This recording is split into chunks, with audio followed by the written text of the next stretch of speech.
আমরা এই মুহূর্তে দীঘা সমুদ্র ধারে রয়েছি। দীঘায় পর্যটক একদম ভর্তি হয়েছে সমস্ত হোটেলে।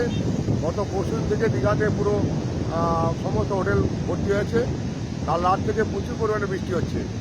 আর সকালে দেখছেন সমুদ্রের অবস্থা, সমুদ্রে কেউ নামতে পারছে না, পর্যটকরা সব গৃহবন্দী হয়ে আছে।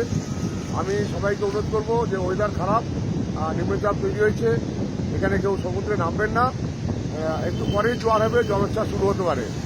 তাই সবাইকে একটু সাবধান করানো হচ্ছে যাতে কেউ সমুদ্রে না নামেন এবং যাতে কারো কোনো অসুবিধা না হয়। সরকারিভাবে বা প্রশাসনিকভাবে সমস্ত ব্যবস্থা রাখা আছে, কোনো জায়গায় কোনো অঘটন যাতে না ঘটে। এবং নুলিয়ারাও তৎপর হয়ে আছে, আমাদের সিভিক ভলেন্টিয়ার এবং গ্রিন গার্ড সবাই কিন্তু তৎপর যাতে কেউ সমুদ্রে একটা না নামতে পারে, কারণ জলোচ্ছ্বাস হতে পারে, সমুদ্র এখন উত্তাল আছে, যে কোনো সময় অঘটন ঘটতে পারে।